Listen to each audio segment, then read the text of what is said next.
Good morning, good life, everyone. Welcome back to Amy TV, where we come together to help you go after the life you want. Meditation is one of those practices that seems to split people right down the middle when it comes to their opinion. You have the people who have loved it and rave about how it's benefited their lives, and then you have the people that don't love it so much or haven't tried it at all and chalk it up to something that won't work for them. Well, I thought, what if it doesn't work for the people that are just not sticking with it? Just like any other thing, when you don't put in the work, you don't see the results. So that's why I decided I'm gonna meditate for 30 days straight and see what happens.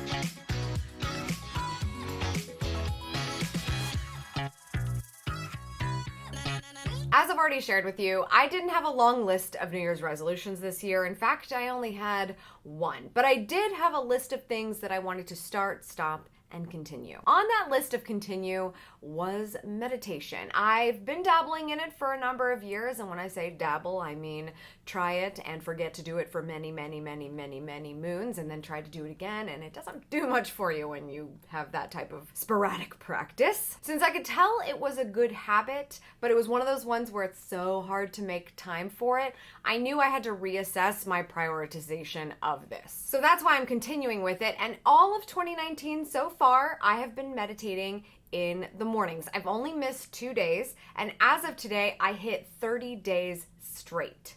I did it! Something you should know is this is not just I want to feel really nice and lovely about the world kind of thing. Meditation has been proven to benefit you on the science side of your brain. A 2011 study conducted by Harvard actually documented for the first time that meditation could produce changes over time in the brain's gray matter. Gray matter is important because it is directly responsible for a lot of things like hearing and seeing and memory and impulse control and emotions and a slew of other things. And as we age, that gray matter naturally decreases. Sarah Lazar is the study's senior author, and she said, although the practice of meditation is associated with a sense of peacefulness and physical relaxation, practitioners have long claimed that meditation also provides cognitive and psychological benefits that persist throughout the day. The study demonstrates that changes in brain structure may underlie some of these reported improvements, and that people are not just feeling better because they are spending time relaxing. Meditation is not the only thing that increases gray matter, so does yoga and taking your omega-3s. So since I do those things too, I just figured I gotta stick with this habit. Now that I've completed 30 days in a row, I wanna share some surprising things that happened in this journey so far. Before we dig into today's discussion, I have to give a little bit of Twitter gratitude, and this one goes to @YogaInspiresYou. How appropriate. Thank you so much for tuning into this show and for retweeting my latest video. I acknowledge you for your time and attention, and I appreciate it so much. If you would potentially like to see your name here mentioned, then make sure you follow me on Twitter and retweet my latest video when it comes out, because I will be randomly selecting somebody to give a Twitter gratitude shout out to. And one super fun sidebar is that this episode of Amy TV is brought to you by my podcast, Detail Therapy. From morning routines to success steps that they've actually taken in their lives, I sit down with people that are actresses, Olympians, bloggers, executives, and even my best friend to just talk about the details of how we make this happen. And yes, there's a lot of therapy too. More details and show notes are at detailspodcast.com. So first, let's talk about the specifics of my meditation practice, how I did it. First and foremost, I scheduled the time in at the beginning of every day. I wake up, I do my skincare, I get my lemon water, and I sit down to meditate. That is what happens at the start of every morning as of the last 30 days. I make time for 10 minutes, that's it, 10 minutes of meditation, and it is guided by an app called Headspace, and I use my AirPods so that there is complete silence and an immersive experience while I listen to really the most soothing guided meditation voice I think there ever could be. I gave myself a progress reward. We've talked about this in the past, like rewards and treats. So after 10 straight days of meditation, I allowed myself to buy a sitting pillow or a meditation pillow on Amazon, of course. This made it a lot easier for me to keep my posture while I was sitting and not get achy, and especially when you have to be so in tune with your body and you're thinking about your body, especially the way it walks you through the practice. I wanted to feel like I was doing my body a justice by giving myself a specific place to sit. And it's just that simple. Sit on the pillow first thing in the morning, put the earbuds in, press play on whatever meditation I was doing that day. I started with the focus track.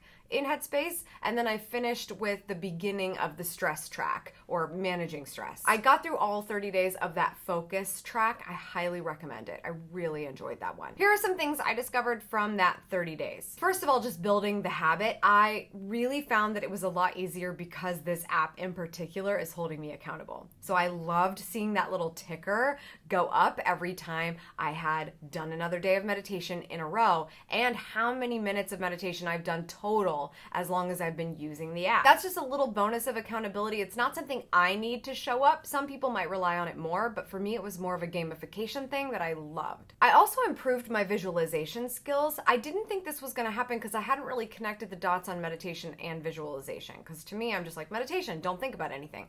But actually they teach you really well in this practice, in this guided meditation, of how to visualize and how to not pressure yourself to visualize too hard, so that it's a soft focus, whether your eyes are open or shut. They're probably shut for the majority of the time, and you're not doing something that makes you feel uncomfortable or makes you want to have your thoughts veer away, but makes you feel like you have something to fixate on, so you will stay in this zone, I guess. I've always thought that my visualization skills were sketch at best, and they felt like they improved by the time I was done. I also really started to enjoy it. I know that sounds stupid, but I don't think I realized I was actually gonna like it. Now I'm like, ooh, I get to go sit alone and nobody is going to bother me. This is fantastic. It's the best excuse in the world. And then you do just that, and it actually pays you back so much in your mental health. It's just kind of fun to have something like that to look forward to in your day. Another really surprising discovery is that the more practice I had with this, the more I found I was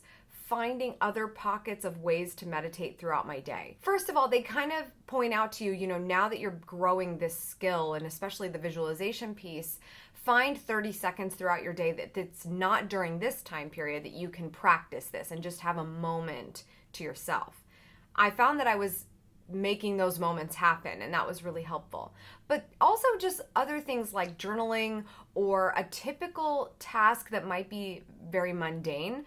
I was more mindful in those moments, and it felt very meditative, and it felt like I was pulling from that clarity that I was giving myself for 10 minutes every morning. Another big realization I did not think that I was going to have was that I thought 10 minutes wasn't enough. I decided to stick with 10 minutes for the duration of the 30 days because I didn't want to throw myself for a loop. I didn't end up wanting to be at 15 minutes or 20 minutes and then mess up the entire process of feeling like I was doing pretty good. I thought if I can hang for 10 minutes for 30 days straight, then I will discuss with myself, let's try something more. Let's do a little bit more time. I will probably go to 15 minutes starting tomorrow, just because it does feel like, I think the guided meditation is a little bit generous with the 10 minutes because they do some coaching before you're actually supposed to stop and close your eyes and get into the whole thing. So I do feel like they're just trying to get you into the mode before the actual meditation starts, and then they kind of talk you out of it after and make you check on how you feel when you're done. And it's not much more than 10 minutes for that whole process. So I love that they give you credit for the whole thing, but I do feel like I can do a few more minutes. With all the things they're walking you through throughout that time, I definitely think 15 would be a good spot for me at this point. Another thing I'm super appreciative of, because I can feel the result of it right now, like I can't tell if my gray matter is doing good. I mean, I think it is, but something I can tell is that I'm a lot less judgmental about having thoughts happen during meditation that feel like they're not supposed to be happening. It's like that annoying friend that comes in the room when they're not supposed to come in the room. That's what the thoughts feel like when you're first starting. You're like, no, stop it, go away, go away, go away, because you're embarrassing me right now. I'm trying to be cool. Like, that's what it feels like. That stopped happening, and I think that's just a message for life, right? Like something that would bother you like that in real life will bother you less when you start to get out of your own self and into your mind a little bit more, and chilling out your mind and not making a big deal about everything. A thought comes in and then it goes away when you're like, oh, sorry, it's not the time for that right now. Like, it's fine. And so I realized what they say about a thought comes in and you just see a thought and then you see a thought go away, not I'm in the thought. That started to make more sense over time, because that's where the lack of judging really played itself out. Was, oh, I'm still thinking about this, I'm still thinking about this, I'm still thinking about this, versus like, oh, I thought about that, that's interesting. and then moving on. Does that make any sense? Oh my God, I don't know what I'm saying. And the last thing I think that's really, hopefully not too surprising, but still feels surprising, but also feels great, is that I'm generally happier throughout the day.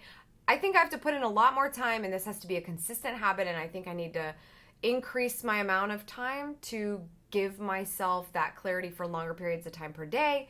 But I feel happier throughout the day because I've given myself so much space, literal and figurative. This whole waking up, having the morning routine, doing the things that feel right by me, doing the things that rehabilitate me as an introvert, spending time being quiet and just listening to a voice that's making me feel more centered.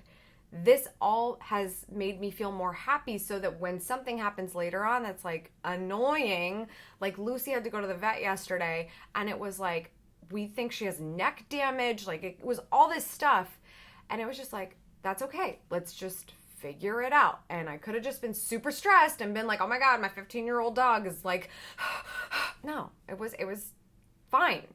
And then guess what? I picked her up, and they were like, she's pretty much fine, she just needs to go on all these drugs. And I was like, perfect, see, it all worked out. I love feeling like I'm a little bit in control of any possible anxiety that seems like something that I could never be in control of. I'm not the type of person to get super anxious or have a lot of anxiety, but I'm a stress-filled person. Like, that's just true. I like feeling like I can control it a little bit better. And I think this is a big piece that is making that happen. All right, let me summarize what we've discovered here today. Everyone has 10 minutes to offer themselves. Don't just offer it. Take it and turn it into a beautiful lifetime. What do you think? Have you tried meditation? Are you completely not into it? Do you love it? What are your thoughts on this? Share them in the comments below. I think everyone has the right to have their opinion on this, and if it just doesn't feel like you, then do you. But if you are into it, I'd love your tips or ideas in the comments as well. Once again, don't forget to join me on Detail Therapy, my podcast I publish every Tuesday morning. So when you get your Sunday and Wednesday fill here, you got a little something in between. And I know you're going to love these episodes if you love going after the life you want. So detailspodcast.com for more information. That's all for today. Thank you so much for tuning in. I appreciate it as always. Make sure you remember to subscribe for good vibes, kiss the ones you love, and go after the life you want. Cheers.